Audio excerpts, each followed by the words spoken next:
Ríos de Vida presenta al pastor Daniel García en un estudio profundo sobre Nehemías. 19 exposiciones de 30 minutos cada una que irán revelando el valioso contenido de este libro.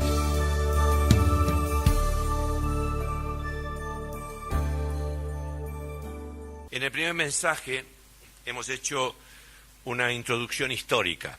Queríamos ubicarnos en el tema de Nehemías y dijimos o señalamos dos hechos muy importantes que tienen que ver con este libro. El primero de todo fue la caída de Jerusalén, a la cual ya hemos hecho referencia, que marca el inicio del cautiverio del pueblo de Dios. Es muy fuerte esa palabra, cautiverio del pueblo de Dios, porque el pueblo de Dios puede estar en cautiverio y es pueblo de Dios, pero está en cautiverio. Así que la capital, Jerusalén, cae luego de un asedio de muchos meses. Fue muy trágico aquello, muchísima gente fue muerta y mucha otra gente, casi el resto, porque muy poca gente quedó allí en la tierra. Los pobres y más miserables fueron dejados allí, pero todo el resto de la gente que sobrevivió fue llevada cautiva a Babilonia. Y en segundo lugar, el otro aspecto que tenemos que tener muy en cuenta cuando leemos este libro de Nehemías y el de Esdras también, que está relacionado con Nehemías, es que Esdras y Nehemías nos hablan del tiempo de la restauración.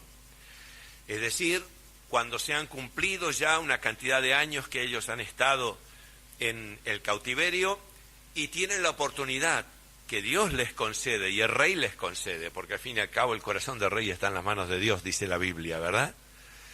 Así que Dios les concede a través de una orden real de que todo aquel que quisiera volver a Jerusalén vuelva para reedificarla otra vez.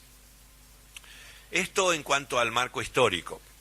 Ahora, en cuanto a la restauración propiamente dicha, que es el tiempo que es lo que tenemos relatado en Esdras y tenemos relatado en Nehemías, hay dos periodos importantes en cuanto a la restauración propiamente dicha que quiero que diferenciemos bien y que recordemos lo que dijimos en el primer mensaje.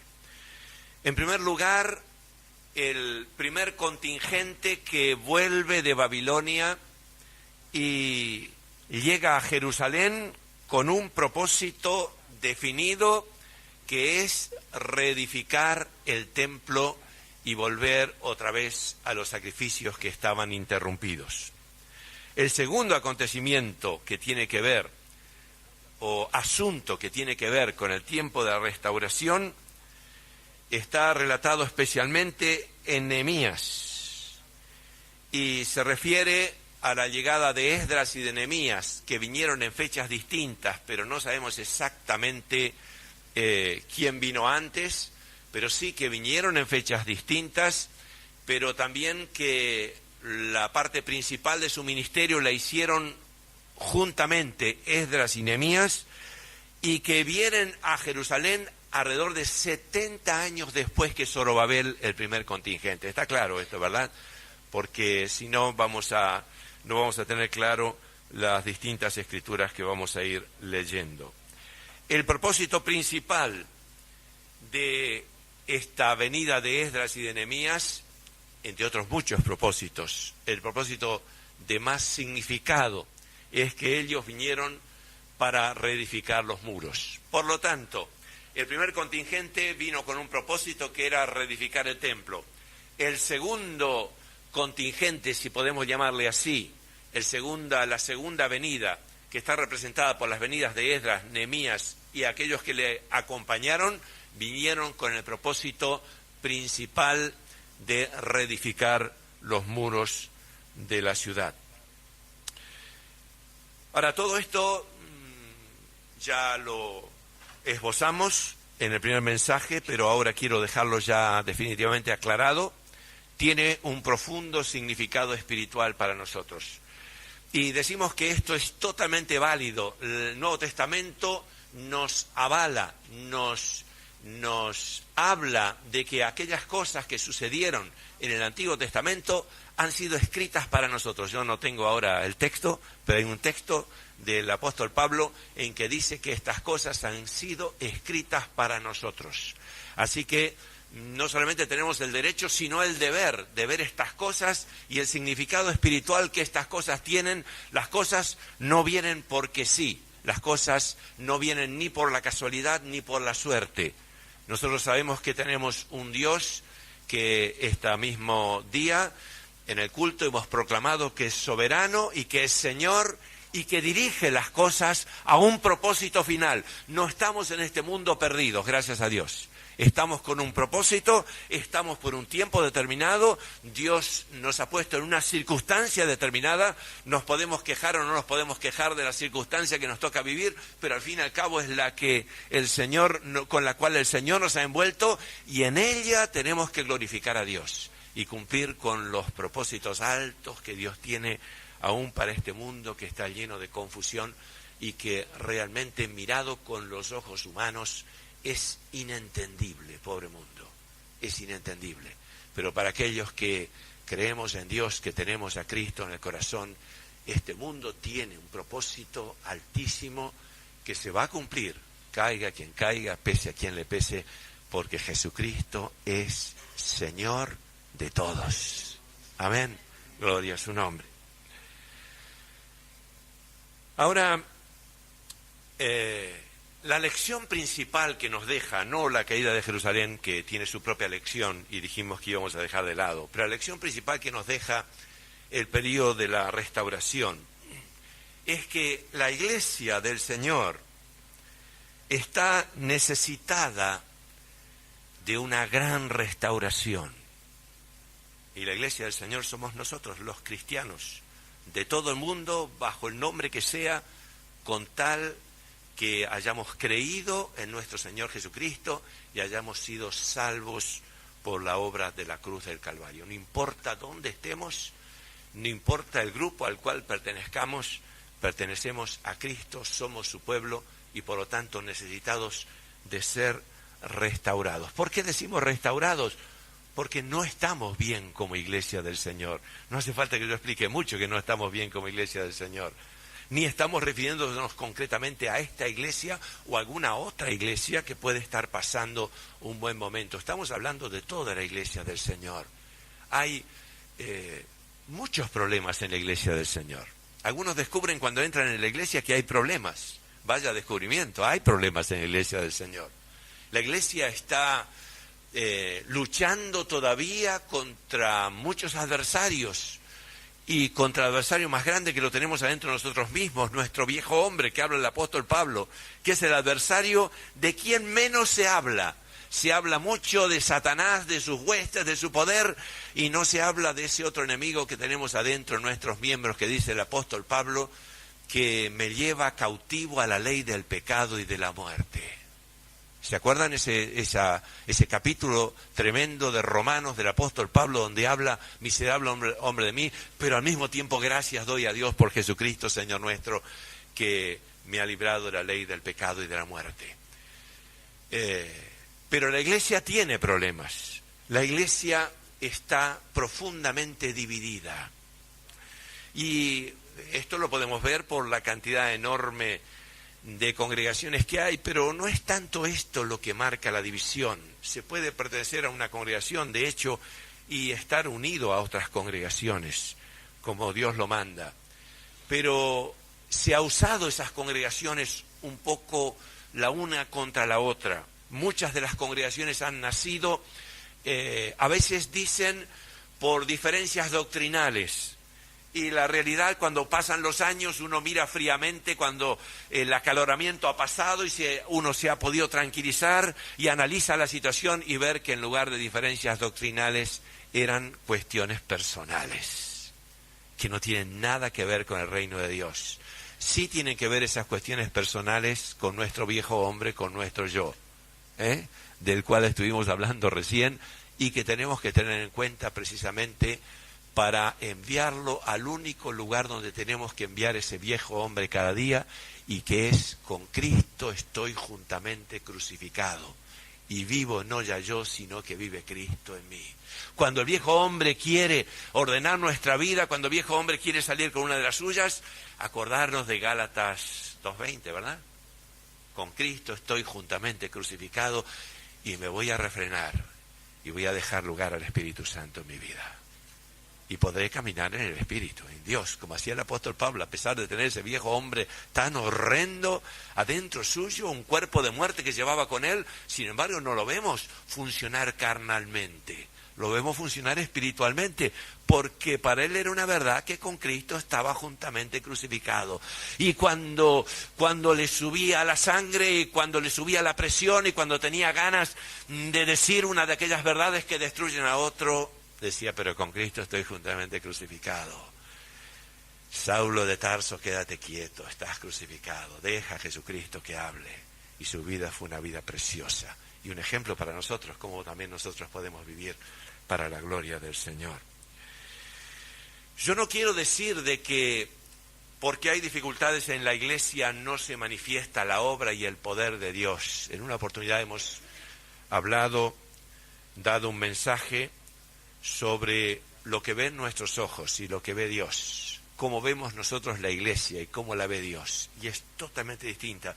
Nosotros no tenemos ni idea de los millones y millones y millones de personas cristianas que están viviendo una vida piadosa, que toman resoluciones piadosas, que pierden oportunidades porque están rodeadas de pecado, o porque no pueden hacer lo que el mundo hace, y sin embargo ninguno de nosotros nos enteramos de todas esas actitudes piadosas, pero Dios las tiene escritas en su libro, y algún día van a resplandecer, estas joyas van a resplandecer para la gloria de su nombre a perpetua eternidad. Así que yo no me engaño con esto de que la iglesia es un desastre. No puedo decir esto.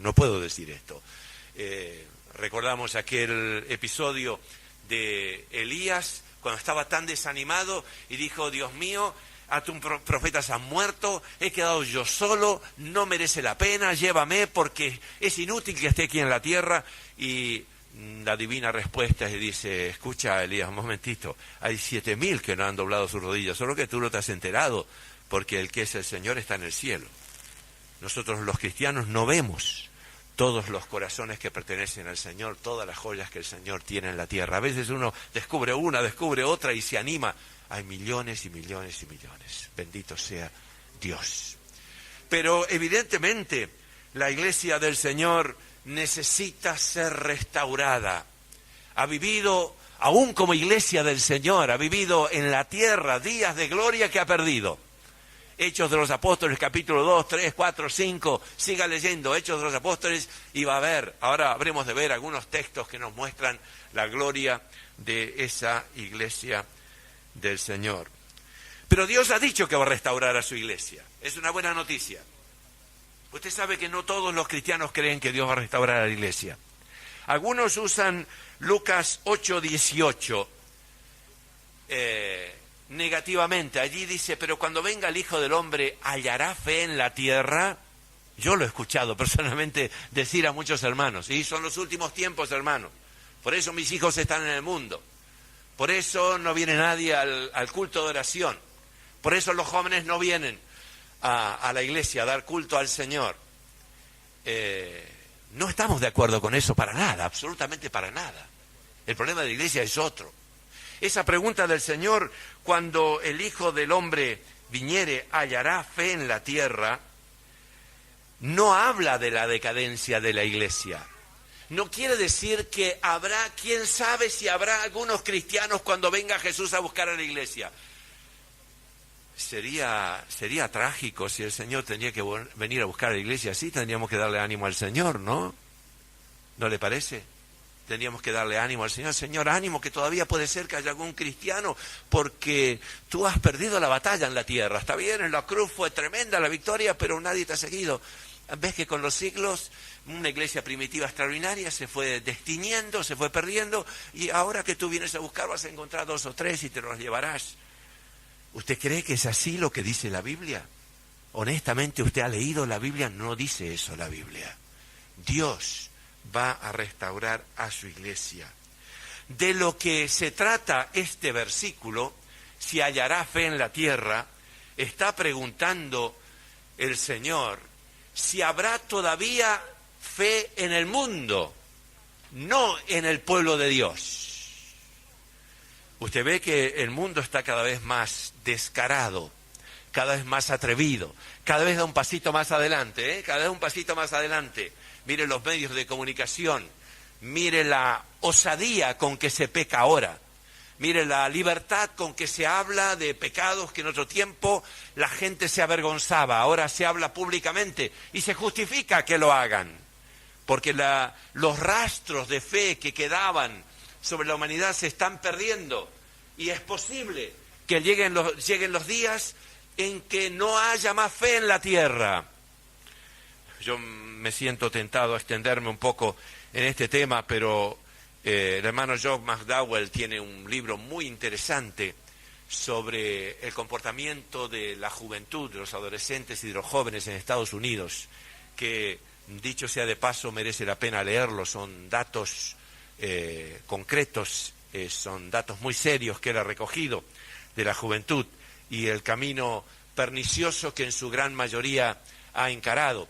Y él explica a su juicio cuál es la razón del desastre que está viviendo una de las juventudes más libres, entre comillas, del mundo, que tiene más oportunidades del mundo, como es la juventud de los Estados Unidos. Y él dice que en la década del 60, la Occidente, o sea, Estados Unidos, América, Europa, ha abandonado los fundamentos de la moral judeo-cristiana. Ustedes saben que, de alguna manera, todas las leyes del mundo estaban influidas por aquellos 10 mandamientos, no textualmente, porque es imposible que los pusieran textualmente, pero sí estaban influidos por aquellos 10 mandamientos y todo lo que dice la Biblia en el Antiguo Testamento y el Nuevo Testamento. No es que la sociedad en los siglos pasados se regía por la Biblia, porque la sociedad no se ha regido por la Biblia en términos generales, pero sí había en el fondo un parámetro, algo con qué medir. Y siempre en el fondo las familias, las personas más o menos arregladas o desarregladas en su vida moral, tenían una idea de lo que era pecado y lo que no era pecado. A partir de la década del 60 de nuestro siglo se ha perdido ese parámetro y ahora vale todo. Usted escucha por televisión, quizás el medio más obvio, es el medio más evidente de la decadencia de Occidente. Usted escucha por televisión y encuentra las cosas más horrorosas y conductores que dicen, mire, si eso lo hace en libertad y eso es lo que le apetece, muy bien hecho, hágalo nomás. La moral ahora es lo que le apetece, lo que le gusta, se ha echado por la borda lo que Dios tenía en su sagrada palabra. Y así está entrando el mundo en una etapa muy, muy difícil. No somos agoreros, no nos gusta hablar de futuros difíciles, pero el futuro es muy difícil. Sabemos por la palabra de Dios que vendrán días muy malos y que se preparará el ambiente para una agresividad total contra todo lo que se llame Dios, contra todo lo que se llame Dios. En eso estamos caminando pasos agigantados y estamos hablando de naciones que todavía tienen una fuerte influencia, por lo menos del pasado, del cristianismo. Así que cuando habla el Señor de si cuando venga el Hijo del Hombre hallará fe en la tierra, no se está refiriendo a la iglesia del Señor, se está refiriendo a que no ha de hallar prácticamente ya rastros de la fe aquí en el mundo, y por eso precisamente el mundo habrá de llegar a su fin por la intervención directa de nuestro Señor Jesucristo, como dice su palabra. Pero hay una escritura en Efesios capítulo 5, versículo 25 a 27, yo no voy a leer todo el pasaje, pero voy a leer una parte que dice: como Cristo amó a la iglesia y se entregó a sí mismo por ella para santificarla, habiéndola purificado en el lavamiento del agua por la palabra, a fin de presentársela a sí mismo, a la iglesia. Una iglesia, escuche bien, gloriosa, que no tuviera mancha, ni arruga, ni cosa semejante, sino que fuera santa y sin mancha. Esa es la iglesia que va a buscar el Señor. Claro, uno podría pensar, eso es lo que va a hacer el Señor, cuando la busque la va a arreglar, seguro que la va a arreglar. Sin embargo, leemos algo en Efesios capítulo 4 que es muy interesante. Ahí no dice que el Señor la arreglará cuando viene a buscar a la iglesia. Cuando el Señor viene a buscar a la iglesia, la transformará. Transformará nuestros cuerpos, que son cuerpos de muerte, los transformará en cuerpos espirituales. Porque si no, no podemos estar en la presencia del Señor. Imagínense, aquí apenas sentimos la presencia del Señor, sentimos el impacto. Pero imagínense los discípulos allí en el monte, esos 3 discípulos estaban allí que se caían muertos cuando veían la presencia del Señor transfigurado. Y era una pequeña manifestación de su gloria. No podemos ver a Dios y vivir, dice la Escritura. Necesitamos ser transformados. Y vamos a ser transformados en un momento, en un abrir y cerrar de ojos, dice la Biblia. Pero antes de ser transformado, vamos a leer esto en Efesios capítulo 4. Dice así la Escritura, que constituyó los ministerios, apóstoles, profetas, maestros, evangelistas, pastores, constituyó los ministerios a fin de perfeccionar a los santos para la obra del ministerio, para la edificación del cuerpo de Cristo, hasta que todos lleguemos a la unidad de la fe y del conocimiento del Hijo de Dios, al hombre perfecto, a la medida de la estatura de la plenitud de Cristo. Bendito sea Dios. Ahora, esto no es algo que se produce en el cielo. Si leemos con atención esta porción, y luego les recomiendo que lean Efesios capítulo 4 en su casa, van a ver que esto no se produce en el cielo. Esto es algo que se produce en la tierra. ¿Y por qué sé que se produce en la tierra y no en el cielo? Porque están los ministerios en ejercicio. El día que seamos transformados y que el Señor nos arrebate, los ministerios no tienen nada que hacer. Nos tiene que arrebatar también y nos tiene que transformar también. Pero una vez arrebatados y transformados, los ministerios no tienen más nada que hacer. El apóstol Pablo se quedó sin trabajo arriba. Lo digo risueñamente. Quiero decir, dejó de ejercer su ministerio. Tiene otro trabajo más sublime todavía. Pero dejó de ejercer su ministerio, el ministerio que ejercía en la tierra. De manera que Efesios capítulo 4 se está refiriendo a lo que el Señor está haciendo a través de los ministerios aquí en la tierra y de lo que se ha propuesto. No dice a fin de que se arregle un poquito la cosa y los hermanos se quieran y vayan tirando adelante, sino dice una cosa muy tremenda. Dice que los ha puesto para la edificación del cuerpo de Cristo. ¿Hasta cuándo va a funcionar los ministerios? Hasta que todos lleguemos a la unidad de la fe y del conocimiento del Hijo de Dios, al hombre perfecto, a la medida de la estatura de la plenitud de Cristo. Bendito sea Dios. ¿Qué le parece? ¿Hallarás fe en la tierra cuando venga el Hijo del Hombre? En la tierra puede ser que no, pero en la iglesia va a encontrar una fe preciosa. Gloria a Dios. Anímese. Anímese. El Señor encontrará una fe magnífica en la tierra. En Hechos capítulo 2 leemos que la iglesia primitiva, al final de Hechos capítulo 2, sobrevino temor a toda persona, y muchas maravillas y señales eran hechas por los apóstoles. Todos los que habían creído estaban juntos, y tenían en común todas las cosas, y vendían sus propiedades y sus bienes, y los repartían a todos según la necesidad de cada uno. Perseveraban, escuche bien, perseveraban unánimes. Ninguno estaba peleado con el otro.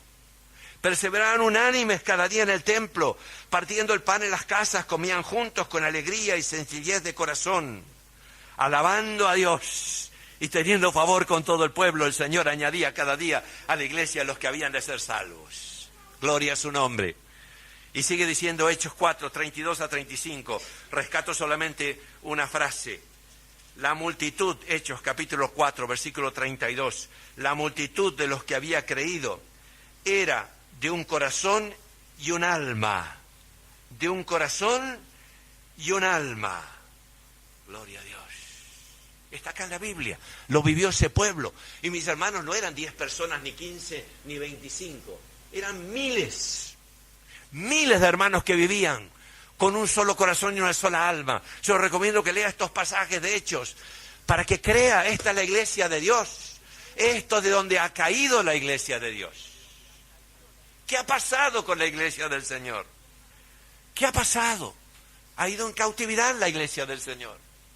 La iglesia del Señor, el pueblo de Dios del Nuevo Testamento le ha pasado lo mismo que al pueblo de Dios del Antiguo Testamento, que fue arrancado de Jerusalén y llevado a Babilonia. Pero vinieron días de restauración otra vez. Y vienen días de restauración sobre la iglesia del Señor. Ageo capítulo 2, versículo 1 a 9. Porque así dice Jehová de los ejércitos: de aquí a poco yo haré temblar los cielos y la tierra, el mar y la tierra seca. Haré temblar a todas las naciones. Vendrá el deseado de todas las naciones y llenaré de gloria esta casa, ha dicho Jehová de los ejércitos. Escuche bien, por favor. La gloria de esta segunda casa, o como dice otra revisión de la Biblia, la gloria postrera de la casa, o la gloria de esta segunda casa, será mayor que la primera, ha dicho Jehová de los ejércitos. Y esto tuvo cumplimiento en parte en la iglesia primitiva, que evidentemente fue una iglesia llena de gloria. Porque en el Antiguo Testamento, en Esdras, el Señor se está refiriendo al templo físico que estaba levantando. Pero sabemos que el templo físico no es el importante es el templo espiritual del Nuevo Testamento, que es el pueblo de Dios. Y la gloria de la casa, el pueblo de Dios en el Nuevo Testamento, en el libro de los Hechos, no tenía ni siquiera un templo, pero era un templo majestuoso para Dios, y lleno de la gloria y de la gracia de Dios. Y mis hermanos, está escrito acá, en las Sagradas Escrituras, la gloria postrera de esta casa será mayor que la primera. La gloria de la casa que el Señor viene a buscar dentro de no mucho tiempo, creemos dentro de poco tiempo, la gloria de la casa que el Señor viene a buscar, no solamente va a tener fe, tendrá tanta fe y tanta gloria, que será mayor que la gloria del tiempo de Pentecostés y de la iglesia primitiva. Porque el esposo viene a buscar a su iglesia y no va a buscar una cosa sino más. Viene a buscar a su iglesia, que se ha vestido de lino fino, blanco y resplandeciente, que se ha ataviado para su marido. Viene a buscar a su iglesia, viene a buscar a su iglesia. Bendito sea Dios. Así que valga esto como palabras introductorias al libro de Nehemías. Veremos ya concretamente luego el trabajo de restauración, en parte que fue hecho en Esdras y en parte que fue hecho en Nehemías, y que tiene que ver con el trabajo de restauración de la iglesia del Señor hoy, en este siglo que está por terminar, pero que el Señor está trabajando en medio de su iglesia para llegar a tener esa iglesia. Bendito sea Dios. Aleluya.